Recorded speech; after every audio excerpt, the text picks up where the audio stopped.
Sextou com S de saúde. Eu sou Paula Morisco e esse é o Sextas de Saúde. Essa semana nós vamos começar uma sequência de conversas sobre carreira profissional na área da saúde. E para começar, para estrear essa série, nós vamos trazer um profissional de educação física que vai nos fazer entender que a educação física está muito além dos treinos, da quadra e das academias. Pois você vai entender que a educação física, ela pode sim influenciar na ciência, na pesquisa, até mesmo em políticas públicas. E por que não, no desempenho humano operacional. Hoje, nós estamos aqui com o professor Alexander Bonfim. Seja bem-vindo, professor Alexander. Obrigado, Paula. Boa tarde, sextou. Muito bom. E estamos também com uma novidade. Eu tô patrocinada, gente. Olha que maravilhosa. Tô com esses acessórios maravilhosos da Yara Dutra Acessórios e Dutra Acessórios no Instagram. E nesse brinco, olha, que vale tudo, brinco da Maria de Fátima, essa choker linda para combinar. Já chama a Yara aí no Instagram, que ela com certeza vai achar aquela biju que mais combina com o seu estilo. E se você quer complementar ainda toda a sua moda feminina, vai passar lá na Fina, na rua Protógenes Guimarães, em frente ao estacionamento do shopping de Itaguaí. Olha esse vestido maravilhoso que eu tô. Tô fina, gente, tô muito fina. E para continuar o nosso papo, eu vou apresentar com mais detalhes esse super profissional que está aqui na minha frente, que me deu a honra da sua presença no nosso podcast. Professor Alexander Bonfim é licenciado em Educação Física pela Universidade Federal Rural do Rio de Janeiro, aqui pertinho da gente, nossa referência de excelência, especialista em Ciência do Treinamento Desportivo de Alto Rendimento, mestre em Ciência da Motricidade Humana, doutor em Educação Física. Atualmente é docente permanente do programa de pós-graduação nível mestrado em Desempenho Humano Operacional, mestrado em Modalidade Profissional.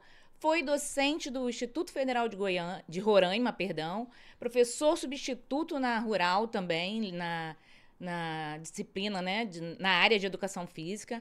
Foi oficial do quadro complementar da Força Aérea Brasileira, na especialidade de Educação Física. Foi professor também da rede estadual de ensino, deu aula de Educação Física. Já foi um professor de Educação Física, no seu status integral, né? Na nossa rede, no nosso ambiente de Itaguaí. Alexandra, como é que é ter um currículo assim, extenso, vasto? Isso aqui só tem 1%, né? Boa tarde. Não tenho 150 anos, né? Não tem. É um jovem rapaz. Mas, realmente, esse foi a minha carreira profissional, né? Que guarda muito relação com o meu compromisso enquanto pessoa, enquanto formador de pessoas, né? E aí, hoje, atualmente, lá na Universidade da Força Aérea, né, a gente tem eu participo de um programa de pós-graduação, mas nessa carreira, que a gente vai falar um pouco mais, eu acredito que daqui a pouco, né, a coisa aconteceu mais ou menos como pegar uma onda de jacaré, entendeu? Não foi uma coisa que você planejou sua vida toda? Não foi. Com certeza não foi, mas a onda veio e eu peguei várias ondas e todas essas ondas me deram um tipo de oportunidade diferente e essas oportunidades que se materializaram no que eu sou hoje, nas experiências que eu tive, experiências profissionais e acadêmicas, que me forjaram, né, no que eu sou hoje. Alex, o propósito quando eu idealizei essa sequência aí de conversa sobre carreira é também que, além de ter um papel de levar um pouco de conhecimento para o público leigo, eu queria também semear ideias e sonhos, né? Ou talvez ativar ações, né, pensamentos que estão adormecidos nos mais diferentes profissionais de saúde que podem nos fazer a gentileza de nos ouvir, de nos assistir aqui, né? Eu sei que eu sou fisioterapeuta, né? Também professora universitária, e eu sei que ao longo da nossa formação, ao longo da nosso atendimento dos mais variados, a gente passa, né, por uma montanha-russa de emoções. Momentos de alegria, momentos de dificuldade, momentos de desânimo, que não é também diferente em outras áreas. Então, quando eu te convidei, meu propósito, além de eu ter você como uma referência para mim, né, ter realmente um sujeito como um espelho profissional, também de poder, com a sua experiência, contagiar outras pessoas nesse ambiente acadêmico. Porque às vezes a gente tá lá na faculdade, não, fisioterapia é para atender osso, educação física é repetição 3 de 10, né? E ampliar esse olhar dentro desse cenário, né? Sem dúvida, né? A educação física hoje, né, eu posso... ela está dentro de diferentes estratos, né? Ou abordagens diferentes, né? Então, especialmente no término de minha formação, né? Hoje em dia a educação física está mais voltada, ou você tem uma formação voltada para a licenciatura, ou você tem uma formação voltada para a graduação. Explica para a gente o que é licenciatura explica para a gente. A licenciatura é aquele curso do ensino superior em que você é formado para dar aula na escola, né? Então você vai ser professor da educação infantil, da educação básica, do ensino médio, né? E até o ensino médio. E tem o curso de graduação em educação física, que são para outros segmentos profissionais, academias, clubes e postos de saúde, enfim. Aí o leque é imenso, as oportunidades são inúmeras, tá? E um bom profissional talvez seja aquele que consiga transitar nesses níveis, em diferentes níveis, porque como todo e qualquer profissional, especialmente na área da saúde, a gente trabalha como se fosse aquele malabarista do pratinho, né?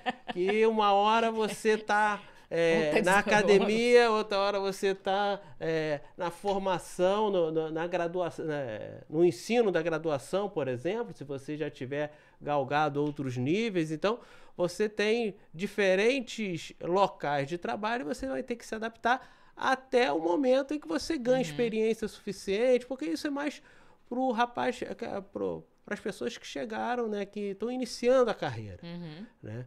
E depois você vai se consolidar naquela área que você mais gosta. E aí é possível, né, estudar um pouco mais, é possível, quem tem interesse, né, ir para o mundo acadêmico ou continuar empreendendo, né, no campo profissional.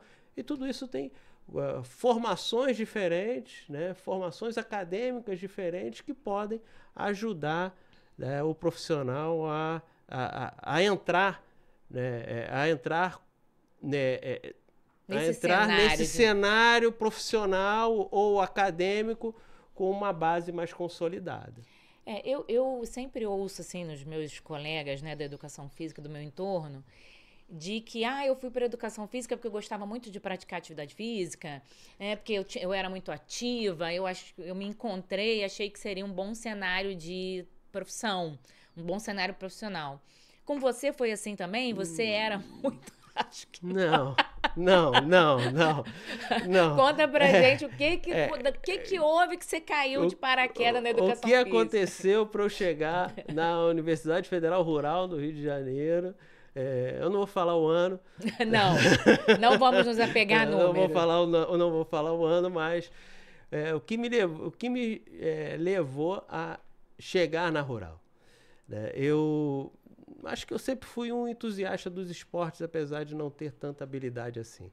Sempre fui um aluno que gostava das aulas de educação física, sempre fui uma criança, um adolescente que gostava muito dos esportes e sempre me envolvi, né, mesmo fora da escola, com algum tipo de esporte, no Rio de Janeiro, onde eu passei minha infância, no bairro da Penha.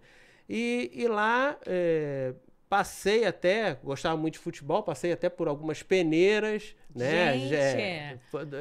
No Bom Sucesso e no Olaria. Alexander Gaúcho. Quase, quase. Mas Alexander Fenômeno. Isso, no Bom Sucesso e no Olaria, mas infelizmente eu não passei muito disso, tá? E aí eu comecei, mas chega uma hora na adolescência, né, que você quer, de alguma forma, trabalhar. Você quer o dinheiro para gastar na night. Você quer o seu dinheiro, você não quer depender.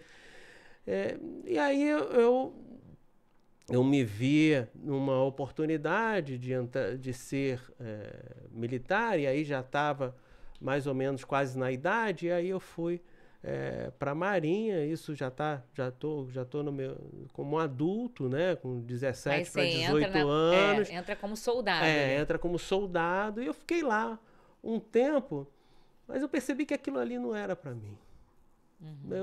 Eu achava que eu podia mais. Alguma coisa me dizia que eu podia mais. Você estava adaptado, era um bom funcionário, era um bom soldado, era um bom não sei o que, mas eu acho que eu podia mais. E aí eu comecei a fazer curso pré-vestibular. Aí eu achava que eu tinha que fazer uma faculdade, achava que era na área da saúde, eu tinha plena convicção disso. Tá? Pensava em educação física, mas pensava... Alguém te influenciou ali do seu entorno? Não. Consegue lembrar? Meus pais sempre me falaram assim, sempre me apoiaram a estudar. Mas estudar o quê? Não. Até porque eles não tinham muito essa ideia ainda, essa percepção do que é estudar, o que é fazer um curso de graduação. Né? Mestrado, doutorado, é impensável, né? Até hoje eu tento explicar para mim. O que é doutorado? O que é doutorado. Mas enfim, ela com seus 87 consegue mais ou menos entender. Mais ou menos entender. Mas ela sabe que isso é importante. Sabe que eu fiz alguma coisa que tem relevância. Nem todos fizeram e que eu tenho algum protagonismo. Né? E aí eu era na área da saúde. Aí eu fazia um cursinho pré-vestibular, né, lá no bairro do Meia, e era daquela turma especial. Aí tinha um grupinho que era turma especial e que tinha que fazer e fazia... Mas especial por quê? Porque eram os melhores da turma ali? Eram os que tiravam as melhores notas e tal, e por acaso eu estava nesse meio. Entendi. Né, e aí eles, olha, vamos... aí surgiu uma prova de meio de ano, um vestibular de meio de ano para rural, na área da educação física. E aí eu falei com o rapaz lá, o secretário lá. Você nem tinha decidido ainda que você queria fazer educação física? Eu sabia que era na área da saúde. Você estava nadando a favor da corrente. Sabia que era na área da saúde e tal. Eu pensava em medicina, mas eu achava alguma coisa muito além do que eu estava visualizando na época. Eram poucas universidades e tal. Mas não estava descartado. Mas não estava descartado, mas a história era, olha, o contexto era o seguinte. Eu falei com o rapaz lá, se eu tirar em primeiro lugar aqui, vocês me dão uma bolsa? Porque a ideia era, lá no cursinho pré-vestibular, eu pagava, você falou isso, né? Lá no curso pré-vestibular. Se eu passar em primeiro lugar nesse vestibular, vocês me dão uma bolsa? Aí os caras, não, se passar a gente faz, porque é importante para o curso, aquela coisa toda, era um curso bem famoso na época. Falei, tá bom. Aí me preparei, estudei, passei, mas não passei em primeiro. Não ganhou não passei... Não passei em primeiro, vamos lá. Não passei em primeiro. E aí eu falei, educação física, né? Surgiu essa oportunidade no meio do ano. Poxa, educação física, eu acho que vai rolar. E eu já estava bem desinteressado lá como soldado na Marinha, né? Eu já estava bem desinteressado, eu já estava querendo sair, e aí juntou a fome com a vontade de comer. Olha, no rural tem um lugar para eu ficar, tem alojamento, já vi o curso mais ou menos. Ambiente paradisíaco, frente para a natureza. Vou embora, vou embora. E aí, malicuia, aí desembarquei na Rural. Saiu do Meia. Saí do Meia para ir para Rural. Aí desembarquei na Rural, né? Primeira semana de aula, aí cheguei, eu já cheguei com um colchonete debaixo do braço, né? Porque eu queria passar certo, eu queria... Mas já chega com um quartinho já reservado? Não, claro né? que não, né? Você achou? Eu fui, eu falei, ó, eu vou me virar, né?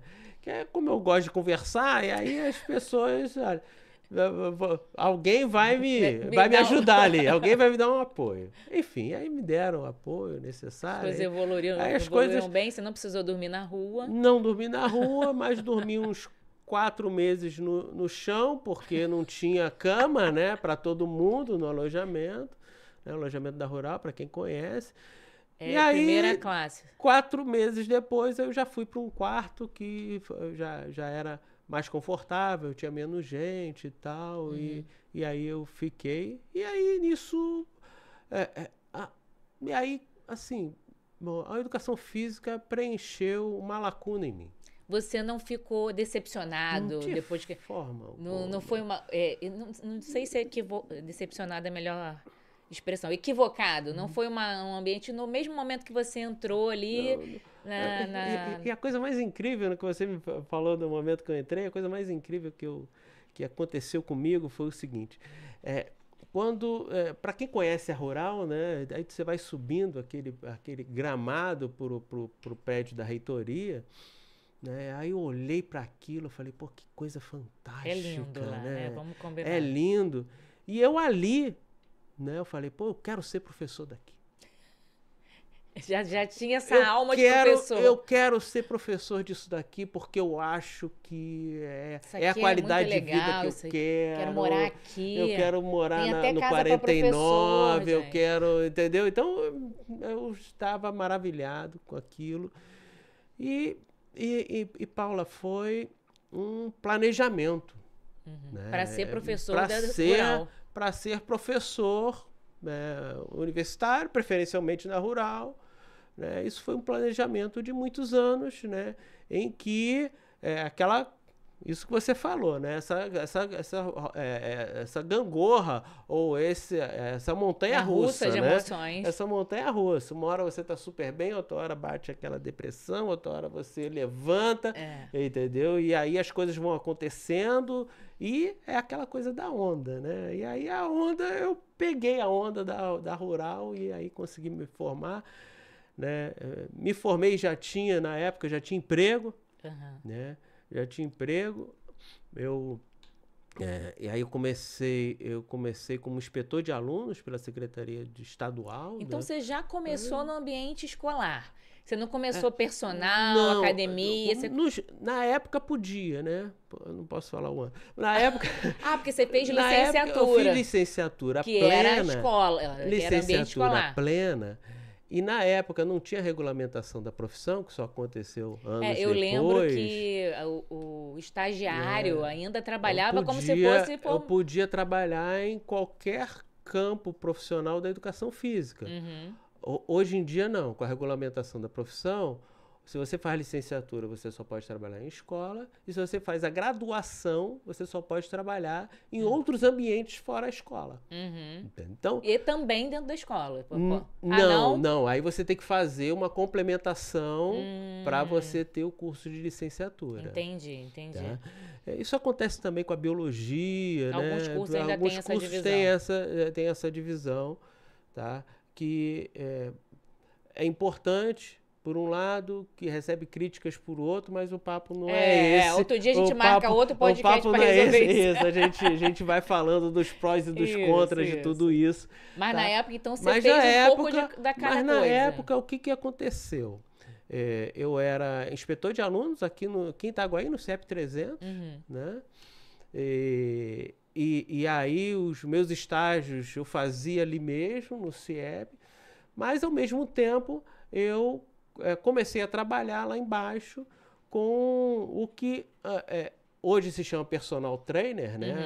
Antigamente se chamava preparador físico. Né? Então, Coach. Eu trabalhava como preparador físico, né? E especialmente depois de me formar, eu dediquei muito mais horas a esse campo profissional.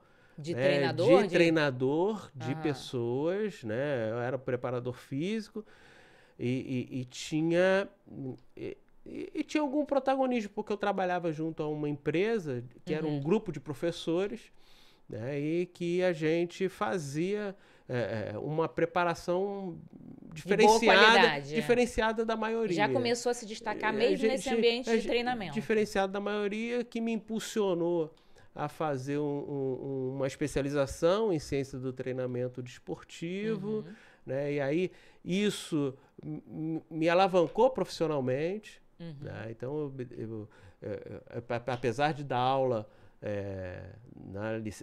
no ensino da educação física em escolas, eu também me dedicava a essa área da preparação física.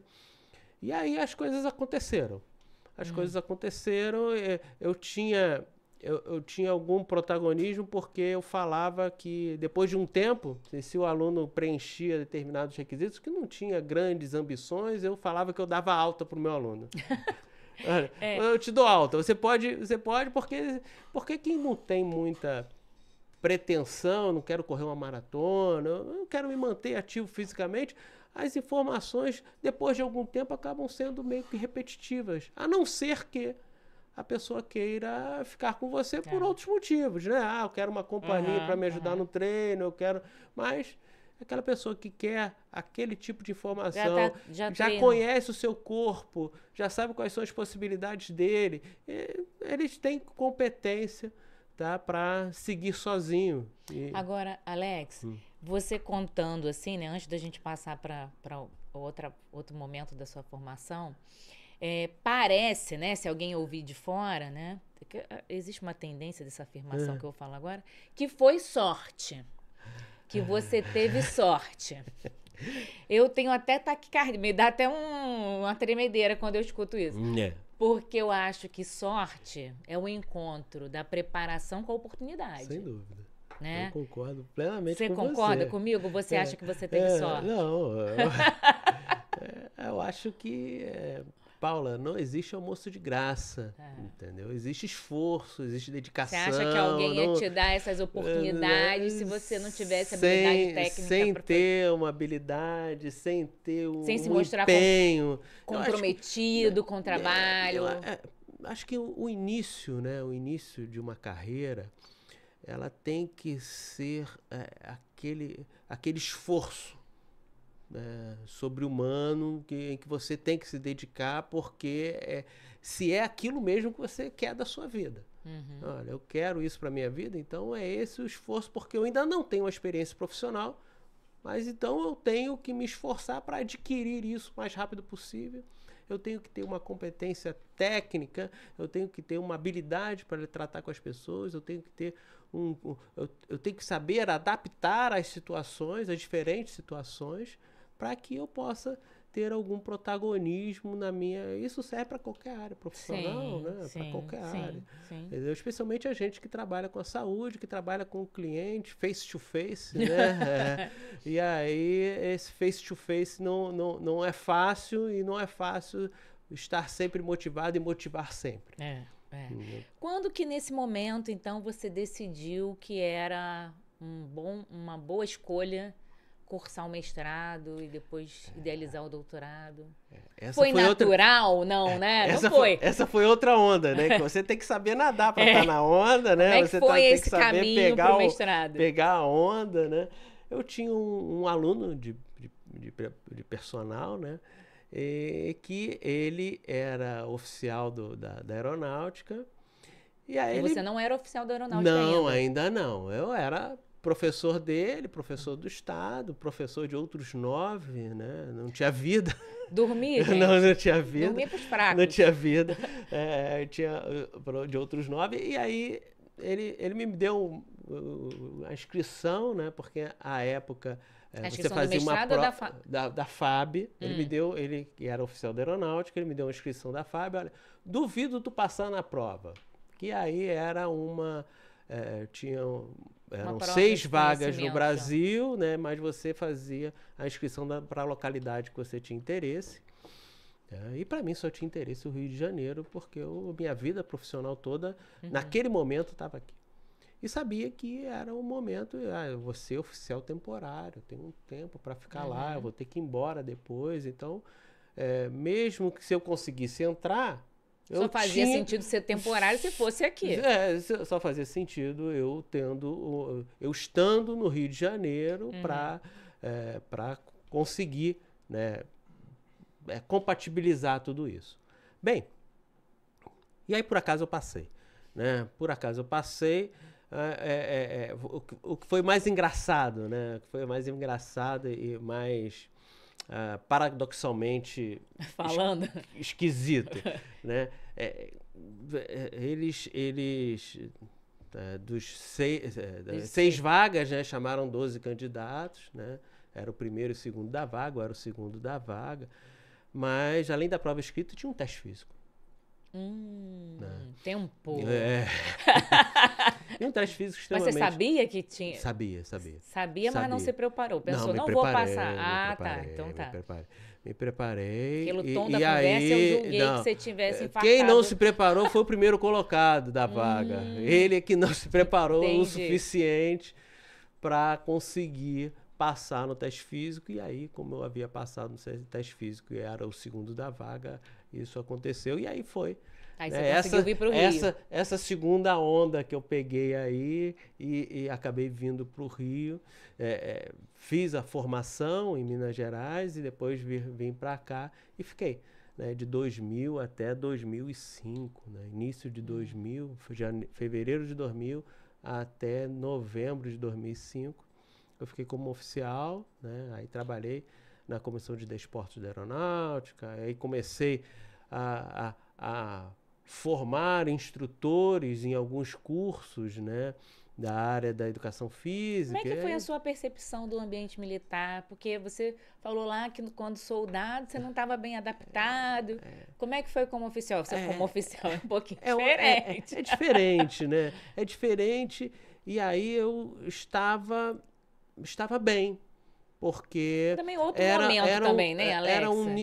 Além de ser outro momento, que eu procurava o meu espaço, né? Lá atrás eu procurava o meu espaço. Sim. E tinha certeza que naquela situação não era. Ali não era. Tá? Mas aí eu retornando para o âmbito militar, mas como oficial, era um outro nível de ação. E trabalhando dentro da sua formação eu trabalhava com planejamento, eu trabalhava e não trabalhava com aqueles serviços de um soldado em si, não desmerecendo, mas era um serviço que eu achava que eu não precisava fazer. Eu achava que eu poderia render mais fazendo outra coisa. E aí ele veio... Isso aconteceu, eu fiquei lá esses anos, de 2000 a 2005, e nessa época surgiu a oportunidade de fazer o mestrado. Foi nessa época, né? Nesse meio tempo que eu estava lá na CDA, né? Ela tinha um convênio com uma universidade, né, lá do Rio de Janeiro, e que tinha um programa de mestrado e que, olha, ok, né? O meu comandante, olha, se você passar dentro do número de vagas, você vai. Normal isso, né? E aí consegui passar dentro do número de vagas, terminei o mestrado, né? Terminei o mestrado em coisa que eu gostava, que era uma expertise minha, né? Uma expertise que eu consegui depois de muito tempo trabalhando com personal, né? Qual é a motivação para a pessoa fazer atividade física? Isso não importa o campo profissional, não importa se é militar ou se é engenheiro, as pessoas se motivam por alguma coisa. Né? E aí, traçar estratégias para melhorar essa motivação, né, mapear as barreiras, né, esse foi o fruto da minha dissertação na época, né, de eu tracei as barreiras, né, e os motivos para que os militares continuassem fazendo educação física. Né, que já naquela época, né, começa a ter o problema da obesidade, e o problema da obesidade não tem farda, ou não tem roupa. Né? Ela está dentro do ambiente tá militar. Dentro, culturalmente, do planeta. Né? Todos aí, nós estamos ficando todos nós estamos aumentando nosso peso, muito em função da falta de movimento, muito em função de uma alimentação inadequada, mas esse não é o nosso papo do podcast de hoje, é para um próximo, mas, enfim, e aí esse foi o motivo, né? Veja, mas as coisas vão se desencadeando. Porque aí beleza, você terminou o mestrado. Aí terminei o mestrado porque você tinha a possibilidade de ficar 8 anos dentro da Força Aérea. Você ficou 5 aí. Eu fiquei 6, né? 6 anos. 6 anos. Mas por que eu fiquei 6? Lembra que eu fui militar? Que teve uma história. Eu fui militar lá como acabou... soldado. Aí aquele tempo acabou contando. Entendi. Pra eu não extrapolar. Tempo de soldado. Tempo de soldado juntou com o tempo de oficial, e aí por isso que eu só fiquei 6 anos. Tá? E quando eu saí, né, eu retornei a ser professor do Estado, né, que eu tinha pedido licença, comecei a trabalhar como personal, voltei a trabalhar, mas menos porque eu estava com uma outra oportunidade de trabalho. Tá? Esse período que eu fiquei na Comissão de Desportos da Aeronáutica, eu me especializei na aplicação de testes físicos. E com isso, eu abri uma empresa que fazia testes físicos para concurso. Então, eu fiz testes, eu participei como empresa de uma seleção da Conlurb, de uma seleção, muitos editais dos Correios. Processo seletivo, você ia lá e ficava com a responsabilidade de executar do teste físico era minha. E aí eu tinha que treinar uma equipe, eu tinha que contratar uma ambulância, eu tinha uma série de necessidades ali em que eu tinha que prover isso enquanto empresa. Tá? E foi muito bom. Foi muito bom na época. Tá? Foi muito bom. Então, eu tive também não está no currículo Lattes, foi né? professor universitário, né? Foi professor escolar, foi personal, foi soldado, foi militar da Força Aérea, foi empreendedor. Isso. E quando que entrou o professor universitário aí? E aí... que já estava com o mestrado na mão. Em tese... Sim, eu já estava com o mestrado. É uma necessidade para ser professor universitário. A condição mínima, né, para você ser um professor universitário é ter um mestrado. Tá? Então, eu tinha essa condição mínima, eu tinha essa vontade, tá? E surgiu a oportunidade de eu ser professor substituto, como você falou aqui, lá na Universidade Rural. E aí... acendeu achando que já estava adormecida? Tava. Já tinha esquecido. Não a vida te levou para outra coisa. Não que eu tivesse esquecido, mas não tinha surgido a oportunidade. A coisa não estava acontecendo, né? Eu estava entrando por outros caminhos e a coisa não estava acontecendo, mas eu estava de antena ligada, vamos dizer assim. E aí surgiu a oportunidade de eu ser professor substituto na época, e aí fui, né? E aí logo assim que eu saí da CDA enquanto oficial, em fevereiro eu já estava, saí em novembro, em fevereiro eu já estava empregado como professor substituto. Me ocorreu uma coisa aqui, a gente já estava com a antena ligada, né? O que era antena ligada, né, nessa época? O que a gente ficava comprando diário oficial na banca, né? Só para, né, a pessoa vai falar assim, tava no celular o tempo todo atualizando a página. É claro que não. Né? A internet era folha dirigida, diário oficial não, errei o nome, folha dirigida. Era. A gente ficava comprando a folha dirigida na banca. Sim, né, para tentar ler, para ver o que concurso que tinha, né? que tipo de seleção que tinha. Ou tinha sempre alguém assuntando que estudava lá naquela região. Vai abrir. Vai abrir. Exatamente isso. Exatamente isso. a internet estava incipiente, né? Mas tinha alguma coisa, mas não tinha essa velocidade que nós temos hoje. E aí surgiu essa oportunidade, eu entrei. Aí quando eu entrei, aí, sabe, aí foi um déjà vu, né? Aí Meu Deus, olha, eu consegui. Olha, me reportou aquilo lá atrás do garoto que estava entrando, né, na Rural, né? E, poxa, consegui. Era seu substituto, era por um contrato, né, por 2 anos, mas consegui. Dava gostinho, era aquela realização, olha, tá legal, né? Tá legal. E lá eu comecei a trabalhar com alguns daqueles que foram meus professores, né? Que já estavam, né, já no final da carreira, mas trabalhando com eles. E nisso, quase 2 anos depois, já próximo do término do meu contrato, surgiu a oportunidade de fazer um concurso. Esse sim para professor efetivo, mas para longe do Rio de Janeiro. Para o Instituto Federal de Roraima, né? Por quê? Porque na época era a oportunidade que eu tinha tendo mestrado. Porque na época os concursos, né, para ser professor da Rede Federal de Ensino, que era um grande sonho, né, eles na época já tinham que ter doutorado.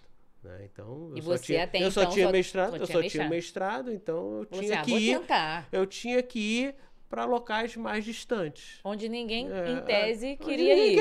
Onde ninguém quer. Mas Boa Vista é uma cidade maravilhosa, né? A capital de Roraima é uma cidade maravilhosa. Eu já conhecia a cidade. Eu acho que vale a gente esclarecer um pouco sobre isso, né? Por que ninguém quer ir, né? Porque a maior parte dos profissionais com essas altas capacitações, elas estão nos grandes centros, né?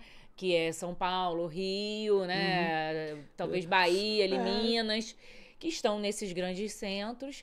E aí, estão concentrados aqui. Acaba que os concursos que abrem aqui nesse entorno também tem uma maior concorrência, porque é aqui que estão o maior número de profissionais. E a tendência é que a gente queira trabalhar perto de casa. E aí, quando você se afasta para a região norte, nordeste, centro-oeste, você começa a ter uma relação candidato-vaga menor. Com isso, é provável que o seu concorrente tenha também uma formação menos performática, vamos colocar assim. Sim, é verdade. Em relação aos demais. É verdade. Né? Que era o que você imaginou, idealizou, que com mestrado lá em Roraima eu vou conseguir. Então, aí eu tinha que bolar a estratégia, né? Sempre eu acho que a gente tem que ter uma estratégia. Eu que vim do esporte, né? Estrategista. A gente que vem do esporte, a gente tem que trabalha com o regulamento debaixo do braço, né? Então, enfim, eu tinha uma determinada capacidade, tá? Não tinha a formação que eu necessitava para concorrer nos grandes centros. Então eu falei, então a oportunidade está fora do eixo Rio-São Paulo, do sul do país, está fora desse eixo. E eu já tinha conhecido Boa Vista na época que eu fui militar da aeronáutica. Já tinha ido fazer alguma missão lá. Já tinha ido fazer missões lá. E é uma cidade maravilhosa. É uma cidade maravilhosa. Aconselho quem tem oportunidade de sair de um grande centro. Lá é uma excelente cidade para se criar filhos, boas escolas, enfim. É uma cidade que tem de tudo um pouco. Tá? Tem de tudo um pouco, mas não é. Né? Não é um grande centro. Tudo depende da sua expectativa em relação... E, na verdade, assim, eu tinha plena convicção de que eu estava indo para o norte do Brasil, para o extremo norte do país, tá? Mas eu não queria ficar lá. Eu não queria ficar lá. Eu queria me qualificar, eu queria ter essa... Foi a sua porta de entrada no ambiente público federal, docente federal, né? Mas com uma expectativa de talvez transferir, né? Ou de migrar para outro espaço. Eu tinha plena convicção de que eu não ia ficar lá. Algo me dizia... não é que não é ser intuitivo, certo. Um mas sentimento ali, uma apreensão. A cidade é maravilhosa, mas não combina comigo, gente. Ok. A cidade é maravilhosa, mas ok. Não é isso. Eu quero. Recomendo, tá? Mas eu voltei. Ok, entendeu? Sabe? Então, e aí nisso aconteceu. Eu fui para lá, fui trabalhar com a licenciatura, né? Já tinha uma experiência acumulada, como 10 anos como professor da rede estadual, né? Já tinha formação no nível de mestrado, então eu já tinha uma qualificação, né? E acabei conseguindo ter um certo protagonismo lá, e que veio culminar na possibilidade de fazer o doutorado. Aí eu fiquei lá um tempo, aí saí, fui para São Paulo, fazer o doutorado. Antes de você falar do seu doutorado, você fala, aconteceu uma situação de destaque, né? Você percebe, né? Que em todo o espaço que você se inseriu, você de alguma forma, se destacou. Positivamente, não negativamente. Né? De alguma forma se destacou. Eu vejo que, assim, dentro do ambiente de bons profissionais, né, de você querer estar entre o clã de bons profissionais, executar ações oferecendo o seu melhor é o mínimo. Sim. Independente se você está feliz em executar aquilo ou você está infeliz. Eu acho que a gente tem que superar sempre a expectativa daquele que te pediu alguma coisa. Né? Esse sempre foi a minha estratégia. Tentar superar. Tá? Você acha que, de alguma forma, o mestrado, ele pode... Eu vejo que, para você, não foi o mestrado um divisor de águas na sua vida, mas sim o seu perfil de profissional. Mas, porém, vamos dizer que eu tenho um cenário de uma pessoa que tá na montanha-russa, ela tá passando com um carrinho embaixo ali, né? E que você acha que o mestrado pode ajudar um profissional a desenvolver habilidades e competências que sejam grandes diferenciais na sua formação? Na formação dele em si? Com certeza sim, Paula. Assim, hoje, né, já de algum tempo, né? Mas os programas estrito sensu, né, que a gente chama de estrito sensu, que é o mestrado e o doutorado, os programas estrito sensu, eles têm duas modalidades distintas, e aí eu acho que essa é a grande oportunidade. Se aquele profissional da saúde, ele não quer entrar na carreira acadêmica, mas ele quer evoluir no campo profissional, seja ele qual for, ele tem a oportunidade de fazer um mestrado profissional. O que é um mestrado profissional? É aquele que é voltado para o mercado de trabalho. Então, existem uma série de programas profissionais na área da saúde que estão focados realmente na solução de problemas profissionais. E não exatamente a outra modalidade, que é o mestrado acadêmico, que é aquele que você tem aquele título para ingressar na vida acadêmica, para lecionar em universidade. Embora ambos possam, tá? Mas o mestrado profissional, eu acho que a grande vantagem dele é que você soluciona um problema profissional. Tá? É aquilo que daqui a pouco a gente vai falar sobre o nosso programa em desempenho humano operacional. Agora, eu vou fazer uma consideração aqui. Volta a foto anterior, Christian, por favor. Vê se você consegue. Porque depois as professoras de português vão cair matando meus haters. Gente, é Bonfim com M mesmo, antes do F, tá? O que aconteceu na hora dele ser registrado, não sei, mas Papai. É com M mesmo. Papai, tá? Papai. Tá bom? Então eu não errei na hora de escrever ali. Christian não errou, tá tudo certo, é com M mesmo, tá bom? Papai fez assim. Papai fez assim. Que já era de vovô, entendeu? Ah, é? Então... Tá na árvore genealógica, Tá sim. ali, tá ali, tá ali.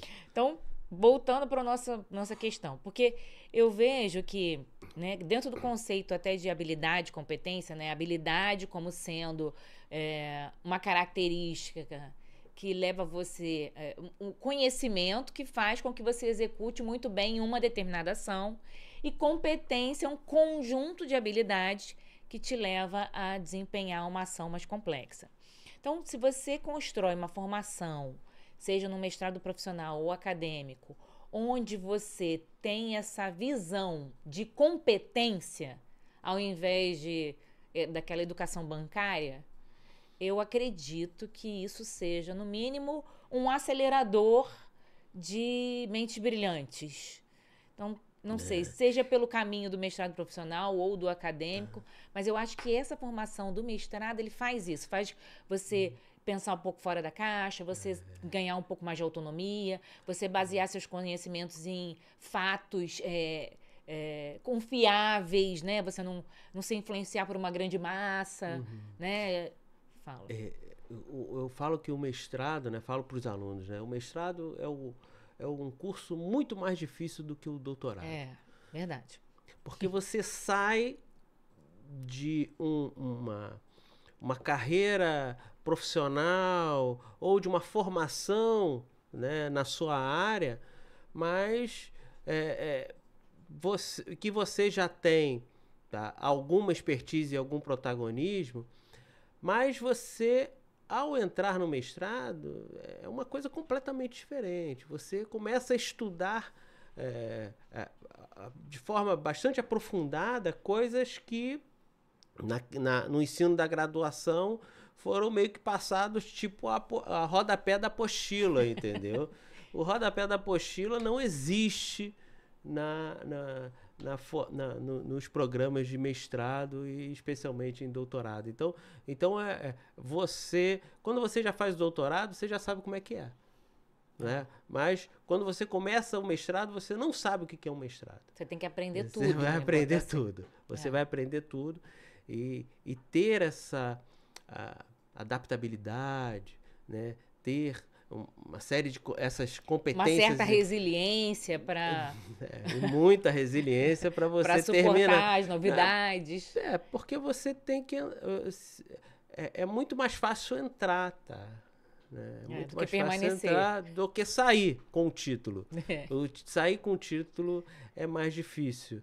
Né? Então, é bastante complicado, mas é possível fazer. Né? O que é um mestrado, Alex? Vamos explicar o que é um mestrado. O mestrado, você... De forma geral... É um lato sensu? É uma pós-graduação? Não. De forma Eu sou um aluno que quero fazer mestrado. Eu acho tão bonito. Eu ouço tanto isso. Acho tão bonito quem faz mestrado, professora. Bonito não mesmo. É bonito. Aí eu chego com o meu caderno para uma aula de mestrado. Chego com o meu caderno para escrever tudo que... Esquece. Isso, Alex? Não, acabou. Vou receber várias aulas, vai ter várias aulas, eu vou estar com o meu caderno. Você não tem mais aula, né? Você esquece. Acabou a aula, você recebe do seu orientador um roteiro de estudos e você vai cumprindo aquelas tarefas ao o meu longo orientador vai me dar tarefas. Então eu posso esperar que ele vai me ligar e vai falar assim: Paula, você já entregou o trabalho? Acordou, Paula? Tomou café? Não. Não esquece de me entregar. É isso também? Posso esperar isso? Claro que não. Claro que não. Então, o mestrado em si, né, eu tento resumir em que você aprende uma única coisa. Você aprende a fazer pesquisa. Aprende a aprender. Aprende a aprender e especificamente a fazer uma pesquisa. Fazer a sua pesquisa, não qualquer tipo de pesquisa, mas a sua pesquisa. E aquela que você está se dedicando e que você tem que ter alguma afinidade com isso, né? com essa área. Você tem que ter afinidade com essa área, porque senão acaba sendo muito sofrido para você. Se você quer estudar, se você quer fazer um mestrado de uma coisa que você não gosta, você vai passar 2 anos sofrendo. Né? E talvez não consiga terminar. Isso até porque, às vezes, uma forma de levar as pessoas a compreenderem que, às vezes, o orientador, né, fala que não dá, não posso te receber aqui. Não combina, você não combina com esse espaço, né? Então, não é nada pessoal. Não é pessoal, é que não tem porque perfil. não tem como. Se já é difícil você percorrer aquele caminho, tendo afinidade com o tema, quiçá fazendo uma coisa só, achando que é só um papelzinho no final do período, né? E uma grande dica, assim, para quem quer começar, né, é tentar ingressar num grupo de estudos, entendeu? Volta lá na sua universidade, veja se tem algum grupo de estudos, veja se tem nesse grupo de estudos, né, professores que são docentes de programa de pós-graduação, entendeu? Que eu acho que esse é o primeiro Alex, caminho. mas do jeito que você está me falando aí, é carta marcada, então. É claro que não. Se eu tenho que procurar o professor, se eu tenho que procurar o professor antes de ingressar no mestrado, se eu tenho que estar inserido no grupo de estudo do professor, se eu tenho que ter certeza que a linha de pesquisa do professor é uma linha de pesquisa que combina comigo, se eu tenho... É carta marcada. Não, é claro que não. É claro que não. O que acontece, né? Um programa de mestrado ou um programa de doutorado, ele é regulamentado, né, por um órgão do Ministério da Educação, que se chama CAPES, né, Coordenação de Aperfeiçoamento de Pessoal do Ensino Superior. Então, ele coordena todos os mais de 5.000 programas de pós-graduação no Brasil. E ele avalia a cada 4 anos. Então, um professor de um programa de mestrado ou doutorado não vai colocar um aluno dentro do programa se ele não tiver certeza que o aluno vai conseguir terminar a sua formação. Porque o tempo de dedicação do orientador para aquele aluno conta nessa carga horária e pode ser um tempo perdido. Então, o professor dificilmente vai fazer uma aposta em quem ele não vê um bom projeto, quem ele não se alinhe com o que ele está escrevendo, que não tenha um mínimo de competência acadêmica para, pelo menos, iniciar essa formação. Então, dentro disso, né, falando de habilidades e competências, ter uma boa escrita, ter uma boa interpretação, falar, talvez, ao mínimo ler um outro idioma, que é o inglês, né? Saber ler, interpretar, ter uma boa capacidade de trabalhar em equipe, ser comprometido, ser pontual. Olha quantas habilidades para gerar uma competência. E não é à toa que, por conta disso, o sujeito é um costume, né? Na maioria das pós-graduações do Censo, você fazer um estágio dentro de um laboratório, né? O seu processo seletivo começa ali, né? Quando você tem a consciência disso. Quando você entra nesse estágio, está sendo observado. Né? Sem dúvida, né? Então é por isso que essa dica, né, de tentar voltar lá na sua universidade para ver se consegue começar a conversar, ingressar num grupo de estudos, tá? Ali é que a sua seleção começa ali. Tá? O seu futuro orientador está vendo você ali. Talvez ele não veja pessoalmente, mas ele vai saber de outros mestrandos ou ele vai saber de outros doutorandos o que você está desenvolvendo ali. Se você está chegando no horário, se você está cumprindo o que você deveria cumprir, se você não chega sempre esbaforido, atrasado e não vai embora antes da hora sempre. Claro que eventualmente todo mundo está passivo a isso, mas não pode se ser uma você recorrência. cumpre com as suas atividades, porque lá você vai ter que ter uma leitura na língua inglesa, não que você vai conversar na língua inglesa, mas você tem que saber ler, né, artigos, né, produções científicas na língua inglesa para poder debater com os demais colegas. Né? E por que é na língua inglesa? Porque é a língua universal. Que a maioria das publicações de relevância estão escritas em inglês. O chinês publica em inglês. O indiano publica em inglês. O russo publica em inglês. Então, a língua acadêmica é a língua inglesa. Então, você tem que ter essa competência, né, é uma das competências para você ingressar, né, num programa de mestrado. E, assim, e hoje as oportunidades para você ter essa competência hoje são incríveis, né? Hoje, com você online... Não precisa mais comprar nem a folha dirigida. Você não compra livro, você não compra apostila, você pode ter um professor pagando muito barato na tela do seu computador, entendeu? Então, hoje as coisas estão muito mais facilitadas, né, do que na época que... Hundred million atrás. Não vamos falar a idade. Não vamos falar quanto tempo atrás. Então, beleza. Você venceu, cursou o mestrado, entrou na Universidade Federal de Roraima. Já estava dentro, não precisava mais fazer doutorado. Como é que foi? Era um desejo de fazer o doutorado, eu queria muito. É por aí, né, Paula? Porque... É quase você não consegue ficar parado. É quase uma você não coisa consegue natural, ficar parado. Né? Eu comecei... eu tinha... Como eu falei, né? Todas as experiências que a gente tem anterior, elas vão te dando bagagem para você começar a fazer, que te auxiliam ao que você está fazendo atualmente, né? Então, não existe experiência que não valeu a pena. Experiência mal aproveitada, talvez. Entendeu? Então, todas essas experiências valem a pena. E aí, eu tinha, lá no curso de Educação Física, algum protagonismo na hora de corridas de rua, e aí eu sempre voluntariava, né? Algumas disciplinas da área...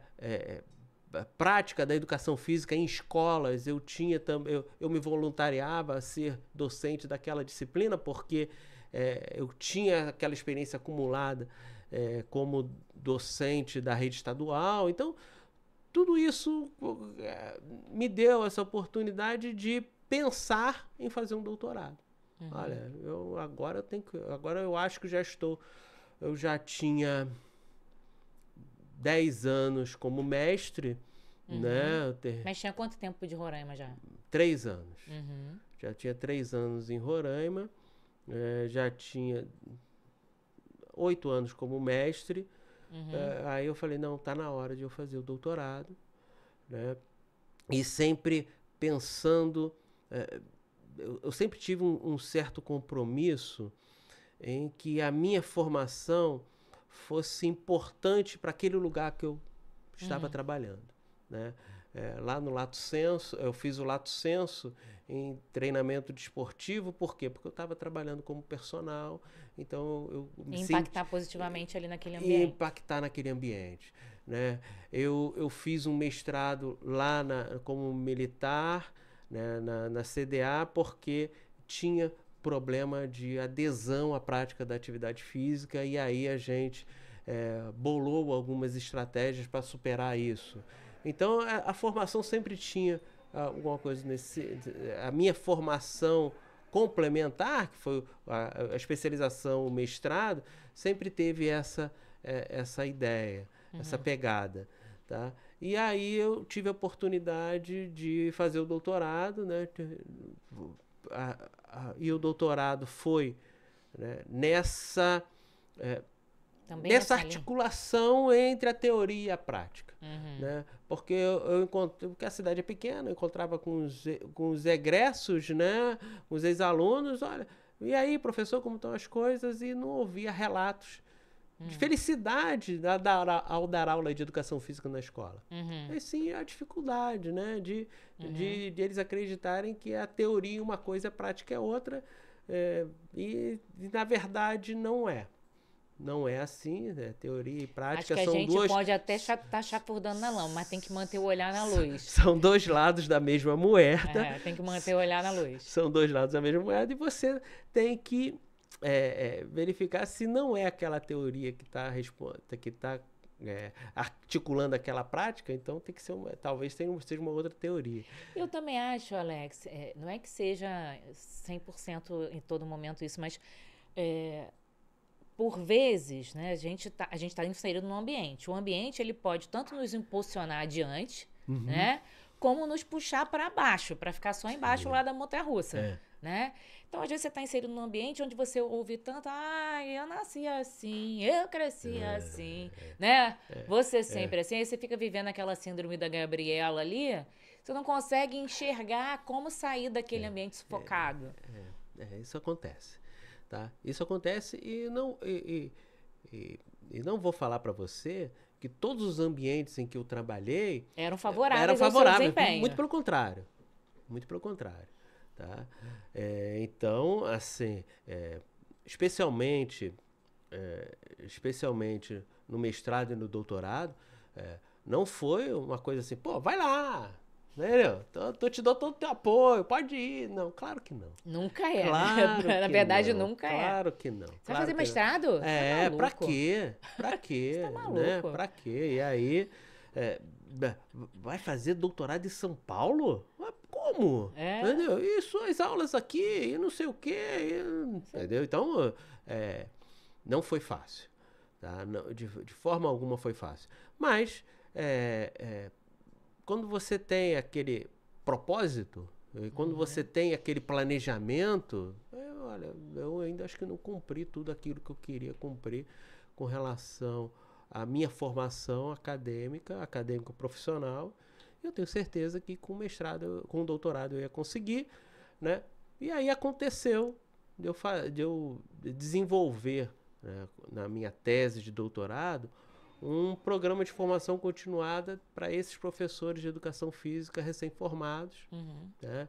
E aí a gente tentava articular a teoria prática, tentava mediar isso, né? Eu ia muito para as escolas junto com eles, o grupo ia. Então, quer dizer, nós desenvolvemos uma tese, né, a partir, né, desse programa de formação continuada, tá? E que foi relevante não só para aqueles que participaram, mas que também para a instituição, também para a instituição, para o Instituto Federal de Roraima, que oportunizou essa formação complementar aos seus egressos. Sensacional. E aí, como é que você saiu de Roraima? Que trem foi esse que passou na porta da Universidade Federal de Roraima, que te devolveu para o Rio de Janeiro? Bom, eu tinha... o doutorado era em São Paulo, né? Então eu tive uma licença para sair de Roraima, né? E, eventualmente, tá? Ministrava uma carga horária. Nunca você deixou de alimentar aquele desejo também de voltar para o Rio, não, né, de forma Alex? alguma, que ali não era o seu espaço. De forma alguma, eu sempre estava alimentando essa vontade de voltar, mas eu tinha certeza que para eu ter essa oportunidade de voltar, eu tinha que também ter terminado o doutorado, porque aqui, né, era muito mais difícil. Não dava para vir para cá sem doutorado. Então, essas coisas foram acontecendo ao mesmo tempo. Tá? E aí veio... eu estava no Rio de Janeiro, por acaso, eu já tinha terminado o doutorado, estava no Rio de Janeiro, estava com passagem comprada já para voltar para Roraima, eu ia voltar uma semana depois ou duas, porque eu tinha feito... Eu fiz a defesa da tese em São Paulo, né, em junho, e aí, no finalzinho de junho, estava acertando a tese para encaminhar, recebo um telefonema. Olha, o professor Alexandre, aqui é da Universidade da Força Aérea. Aí a primeira pergunta que a pessoa me fez é: o senhor já terminou o doutorado? Já. Encontro da oportunidade com a preparação. Aí eu, já. Terminei. Ontem. Peraí, tem 10, 9, tem 10, 11, 12 segundos. Terminei. O senhor tá onde? O senhor tá em Roraima? Não, eu tô no Rio de Janeiro. O senhor pode dar uma passadinha aqui que a gente quer conversar com o senhor. Tá bom. E aí, nisso, né, nisso eu fui, 2 dias depois ou 3 dias depois, eu não lembro, eu fui e me encontrei lá com alguns oficiais, né, e que eles estavam pensando em criar um programa de mestrado na área da capacitação física e que eles estavam precisando de professores. Né? Isso, né? Eles quem, né? Eles quem, né? Os gestores da Universidade da Força Aérea aqui do Rio de Janeiro. Do Rio de Janeiro. Da Força Aérea Brasileira. Da Força Aérea. Então, mas aí eu falei, pô, mas por que eu? Né? Por que eu? Não, é que o senhor já foi tenente, aqui na CDA. Aqui na CDA, o pessoal... Gente, pensa. Pessoal, se tivesse sido um tenente ruim, se tivesse sido uma pessoa que arrastava a corrente, reclamando... talvez não. Né, gente? Talvez você tem não. que fazer muito bem o seu trabalho onde quer que você esteja. E essa ideia de sempre superar a expectativa de quem... de entregar o seu melhor. Sempre superar a expectativa. E aí surgiu, olha, tá bom, Mara, eu tenho interesse em voltar para o Rio de Janeiro. Tá? Quantos anos depois isso, Alex, de ter saído do baixo ali na FAB? Na FAB, 10 2009 anos. 9 anos.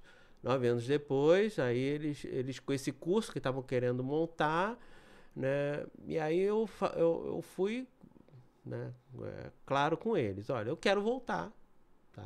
Mas eu também já estava me articulando para voltar pro Rio de Janeiro, mas para uma outra instituição. Olha, o Colégio Pedro II também me ofereceu uma oportunidade, tá?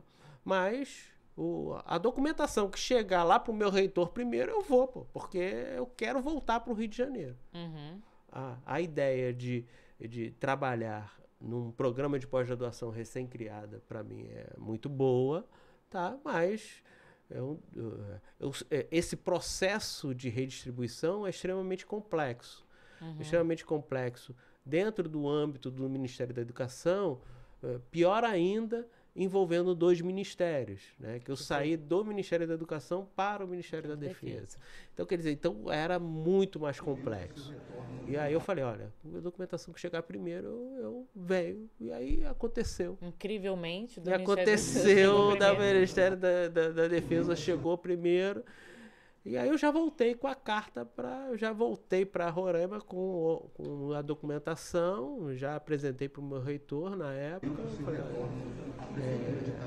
foi bom, mas eu tenho outros horizontes.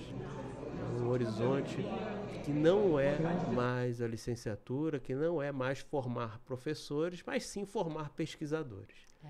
Alex, foi um crescimento exponencial, né? Se a gente pensar em progressão, né, ao longo do tempo, né?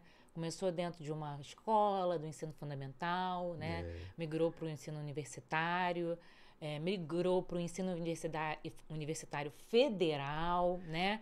Saiu de uma docência no nível de graduação federal, migrou para um nível de docência dentro de uma universidade militar, dentro de um curso estrito sensu, que é para ser professor de mestrado, né? Um crescimento exponencial. Vamos esquecer todos os outros pormenores, né? Aí você já chegou aqui com o desafio de montar um curso de mestrado. Mais do que ser apenas docente, você chegou com o desafio de construir lá, botar tijolo, né?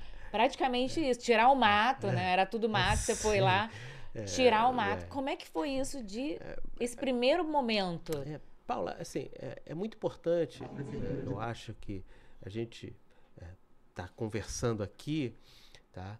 Mas tudo isso, né, que eu possa ter construído, né, ninguém constrói nada sozinho, né? A gente sempre tem a ajuda de outras pessoas que vão trabalhando junto com você, tá? Então, assim, eu sempre tive um apoio incondicional da pessoa que está comigo há mais de 30 anos, né? Eu sempre tive um apoio incondicional daquelas pessoas com que eu trabalhei em determinados...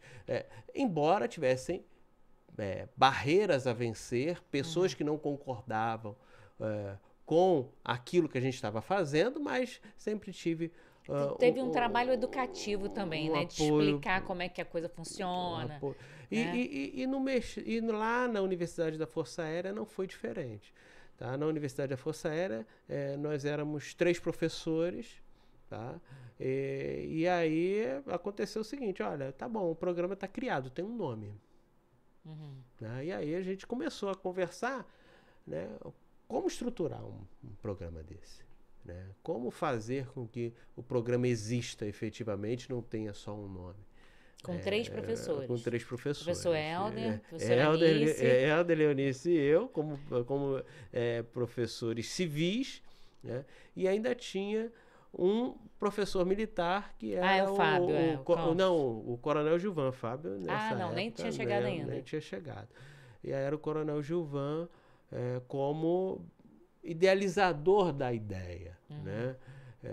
Então, as coisas aconteceram com esses 4 ali trabalhando, tá? E aí começou a ter cara, começou a ter forma, aí começou a ter robustez, né? Quando a gente começou a falar que o programa existe, as pessoas começaram a ter interesse, e até pessoas oficiais, temporárias, igual a mim na época, né?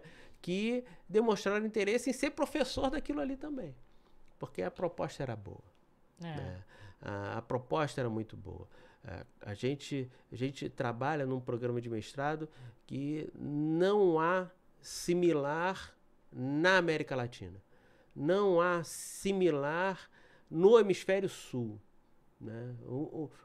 Para nos dizer que não há similar no Hemisfério Sul, na Austrália tem um programa semelhante ao nosso. Então, não há número de pesquisadores que pensam o desempenho humano, né, com esse número de professores focado para a área militar igual ao nosso. Né? E aí a gente trabalha naquela interface homem-máquina no ambiente operacional, quais são as exigências do homem que nós temos que entender, tá, para que ele possa não ser o elo mais frágil dessa interface. É interessante, né? O nosso programa, né? Com muito carinho, né? Muito O carinho. nosso programa, né? O que a gente faz, essa sensação de pertencimento. Quer dizer que não tem problema, né, Alex? Não é isso. Mas essa sensação de pertencimento, ela é muito boa, né? Você está dentro de um ambiente onde você pode falar isso. O nosso mestrado, o nosso programa... É bom? Você acha que isso é um diferencial? Para a sua vida, não um diferencial para o programa em si. Sem dúvida que sim, né? Quando a gente trabalha feliz, né? Quando a gente trabalha realizado profissionalmente, a gente produz mais, né? E a gente produz mais com mais prazer, e aí aquela coisa vira uma bola de neve, uma bola de neve boa, entendeu? Você vai produzindo mais, você vai se aperfeiçoando cada vez mais, e as coisas vão acontecendo, né? Acontecendo boas coisas acontecendo para o seu campo profissional, e é claro, se repercute também no campo pessoal também, que você, ao invés de você sair chateado do trabalho, você sai feliz, né? Você sai até com um gostinho de querer voltar na segunda-feira. Segunda-feira é um dia bom para trabalhar. Entendeu? Então é isso que eu sempre busquei. Eu sempre busquei ter o prazer de trabalhar, né? Que o olho fique brilhando lá, porque é aquilo que eu sempre quis fazer.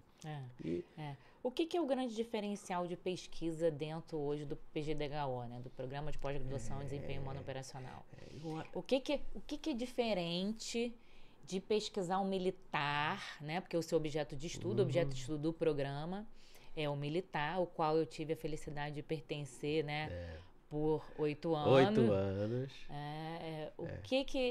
Eu lembro que eu entrei assim também... sem saber muito bem. Eu brinco que eu vou fazer um estágio aqui de professor de mestrado, que eu nunca vivi essa experiência, né?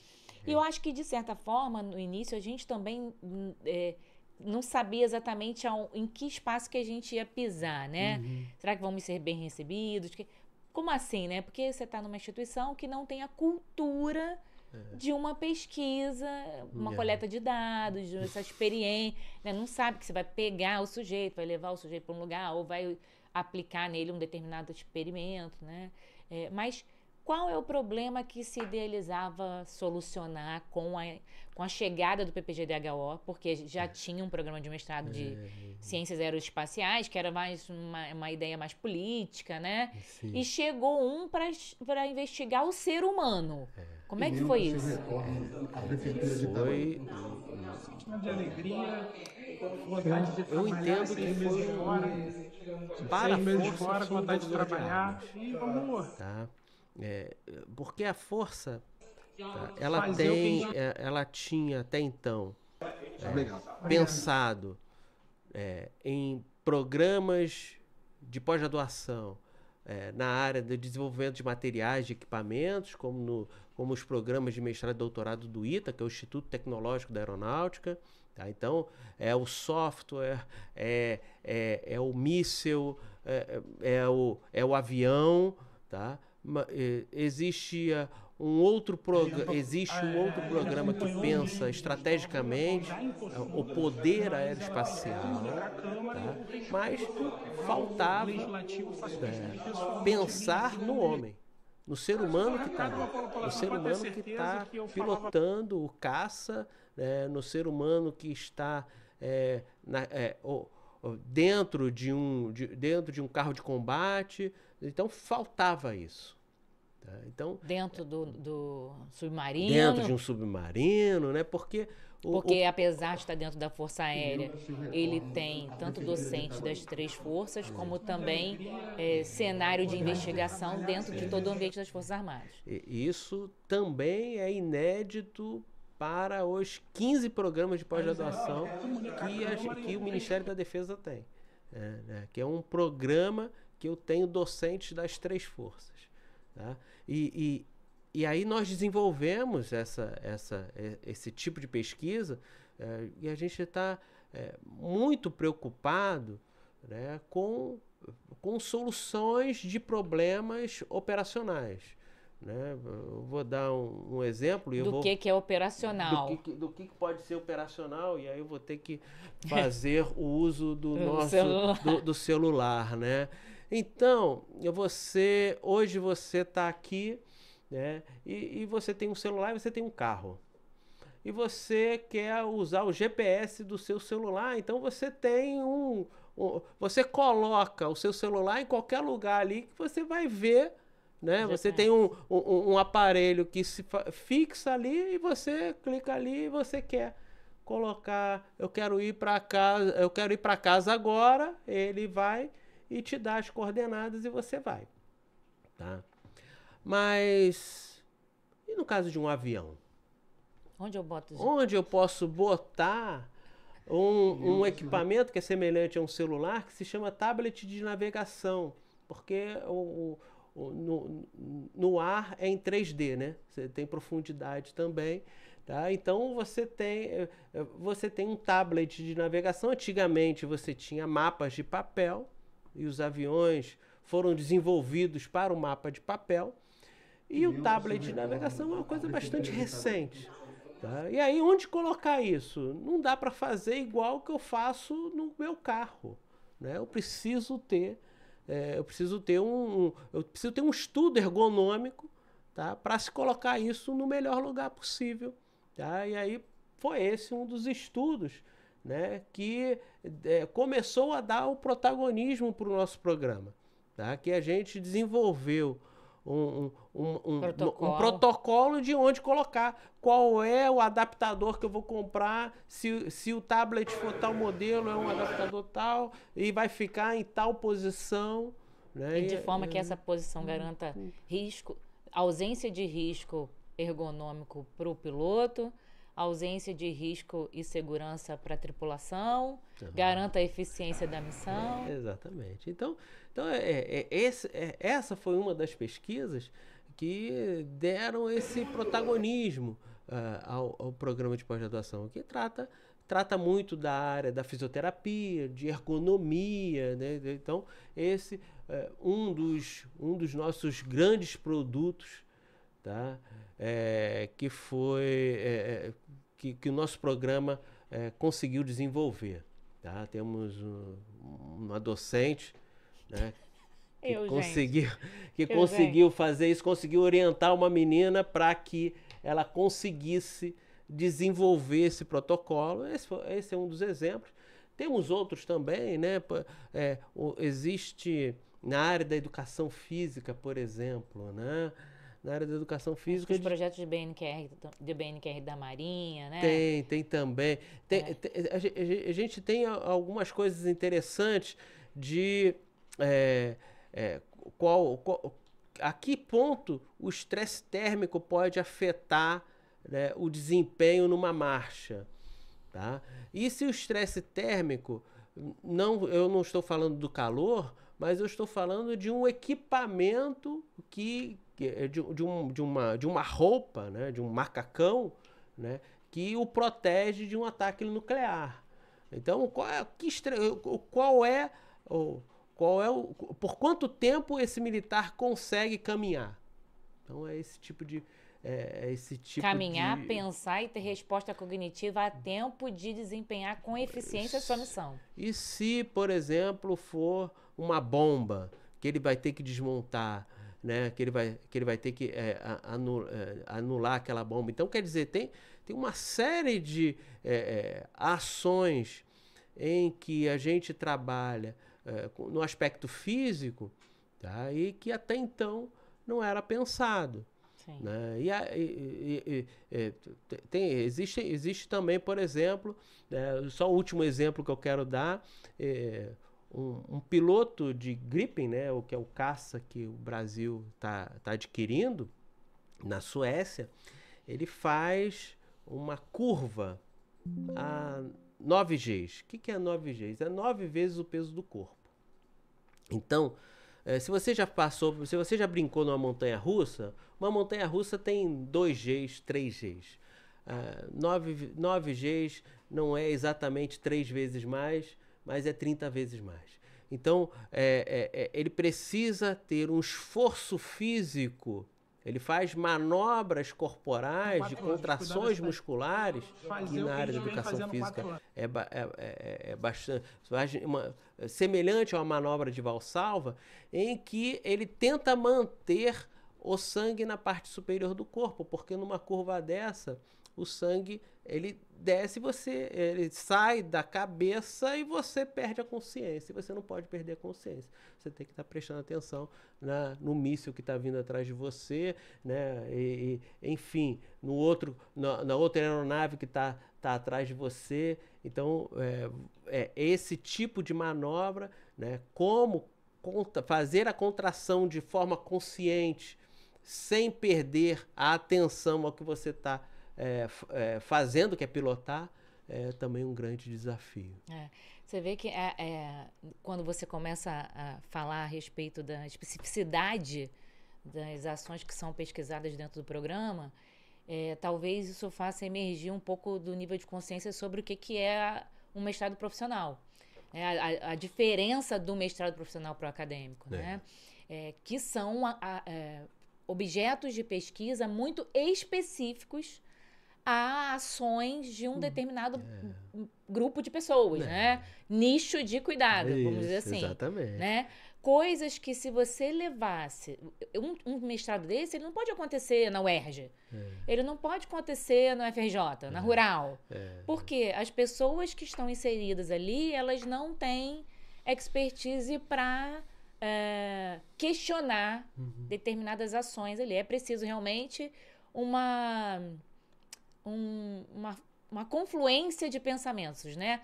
A experiência do profissional militar, que está na linha de ação da atividade operacional, e a formação do professor lá com a sua experiência acadêmica, né, de pesquisa, de linha de cuidado.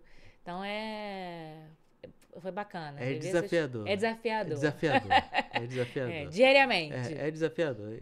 Especialmente você sendo um professor civil, né, que que você tem que dar conta de um tipo de conhecimento que não é necessariamente aquilo que você vivenciou toda a sua carreira, mas você tem que se forjar, né, do que você já adquiriu. Pegar o seu conhecimento, né? O desafio talvez seja pegar aquela sua bagagem, o seu conhecimento, sua experiência profissional e tentar inserir esses conhecimentos dentro do conceito de operacionalidade militar, né? E fazer também o militar que já está acostumado com o seu dia a dia, né? Está acostumado a seguir padrões de repetição. Isso é uma característica, né, do ambiente militar. E entender que, por vezes, é importante quebrar alguns padrões e inserir novos também, né? Sem dúvida. Você falando nisso, eu me lembrei de um congresso militar que eu fui há uns 2 anos. E aí tinha um oficial general lá da Marinha e já tínhamos tínhamos pesquisadores lá no Congresso da Marinha e das 3 forças, e ele apontou assim pra gente, né? Olha só, ele estava no momento da fala dele, vocês estão aqui na força para pensar fora da caixa. Vocês estão aqui para nos mostrar que nós estamos errados, porque nós estamos aqui há 40 anos fazendo a mesma coisa. Então, eu preciso ser convencido de que eu tenho que fazer uma coisa diferente. E vocês estão aqui para isso. Entendeu? Então, essa mensagem, né, vai ao encontro do que é pesquisa, vai ao encontro do que é ciência, vai ao encontro do que a gente, enquanto profissional da área de saúde, pode, né, desenvolver em diferentes áreas, né? Cabe a você ter a criatividade e a vontade, né, de querer responder a um problema, responder a uma dúvida. De estar onde poucos estão. De que fazer o que poucos fazem. Acho que sim. De ousar, alçar voos.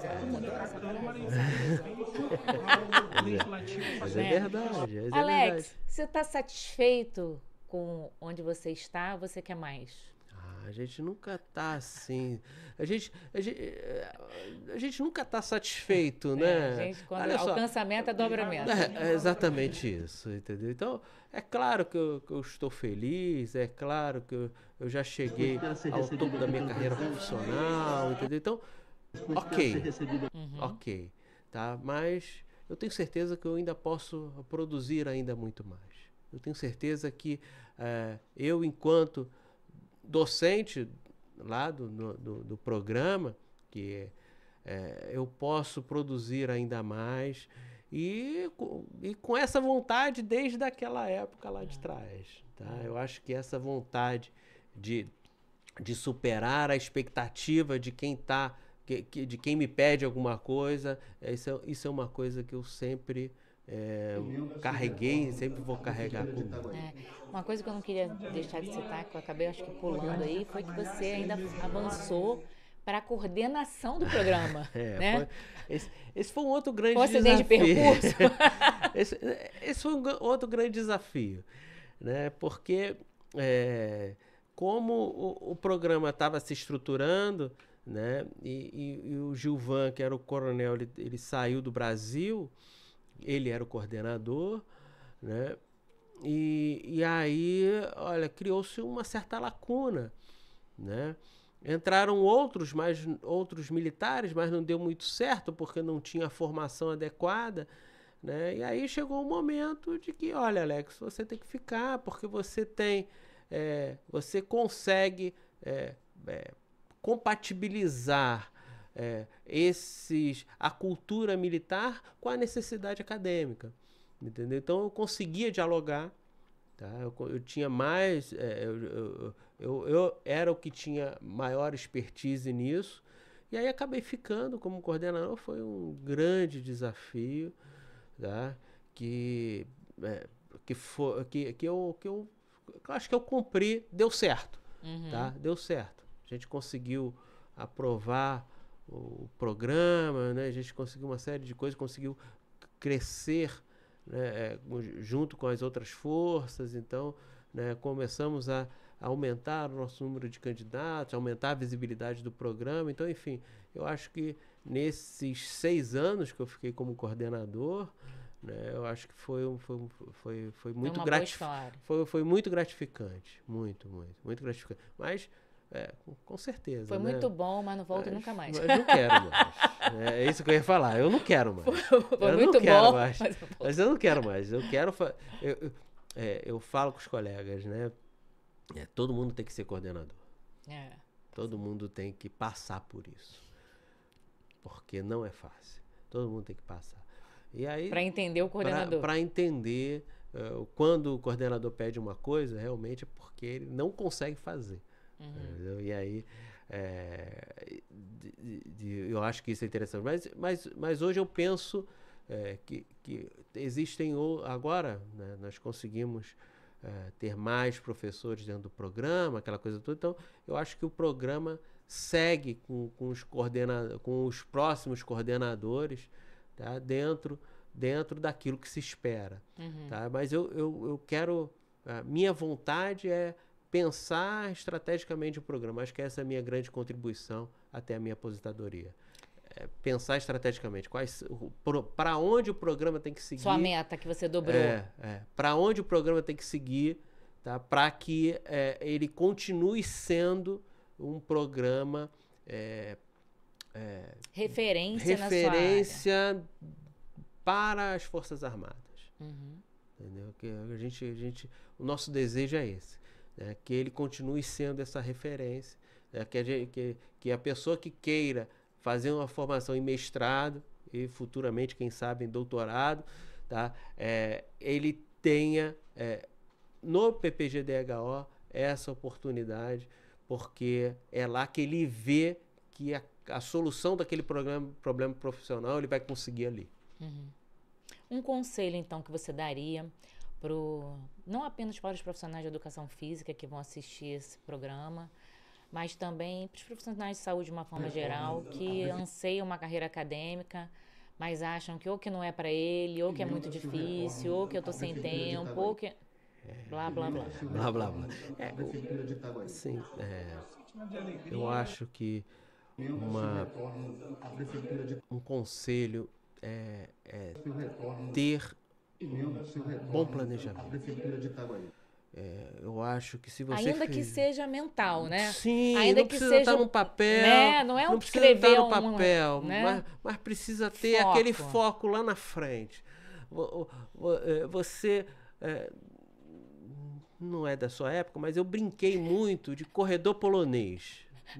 Da minha época, isso não. Corredor polonês é aqueles garotos que ficam um do lado, um em frente do outro, você passa pelo meio e eles vão batendo em você até chegar ao final do corredor. Te ensinando como é que é a vida. Aí, assim, se você parar no meio do corredor polonês para bater em alguém, você vai perder tempo e vão te bater muito mais. Então você tem que passar, você tem que ter o foco lá na frente. É o teu foco. Se você quer ingressar na carreira acadêmica, né, você tem esse foco. Né? E a gente já deu algumas dicas aqui, né, de participar de grupos de estudos, né, de voltar ao seu TCC, entendeu? Quem sabe escrever um resumo num congresso, a partir do seu TCC. Eu acho que essas coisas...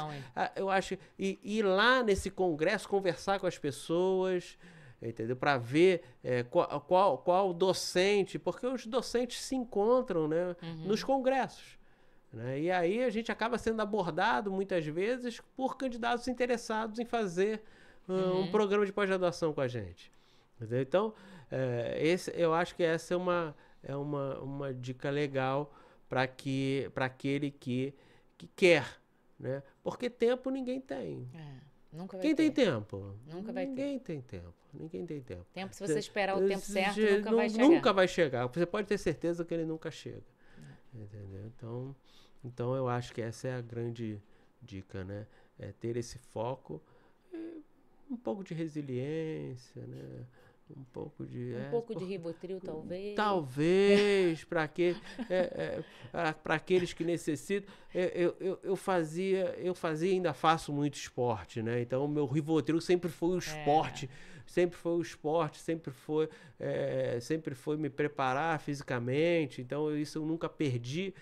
E aí, os problemas eu acabava descontando na sala de musculação, entendeu?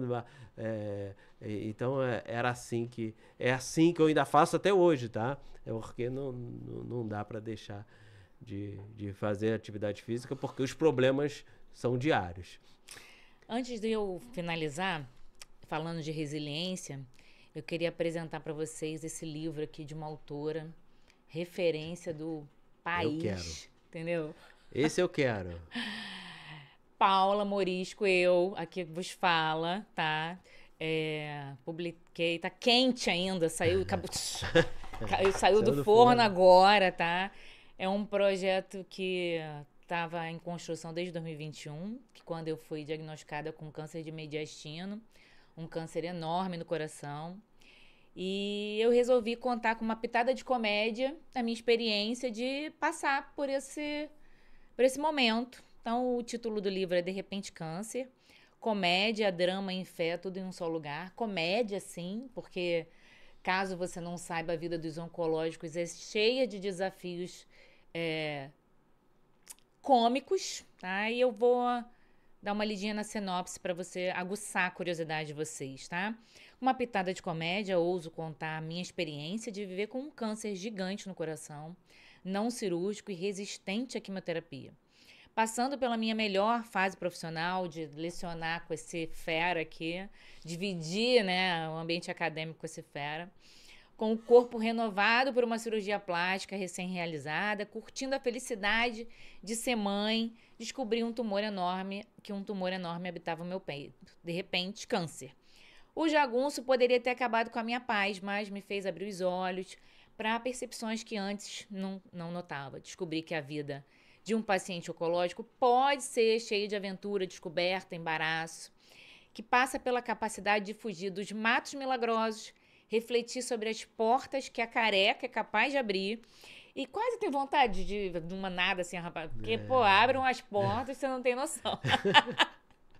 Aceitar o descontrole que se tem sobre a própria vida. Não é preciso ser guerreira sempre. Tem hora que a gente só quer reclamar, não quer resolver e tá tudo bem, tá? O câncer poderia ter me destruído, mas descobri uma cura que vai além do físico. Sorrir é possível. Sempre temos uma escolha, sem sombra de dúvida. E viver o câncer está entre as melhores experiências que eu pude viver na minha vida, tá? Foi tão legal que eu tô pensando até de botar no meu currículo. Então, já tá disponível nos sites de busca. E para quem é em Itaguaí, já tá à venda ali na Malabarismo, em frente ao Hospital São Francisco, na loja Gabiju, na Popular de Itaguaí.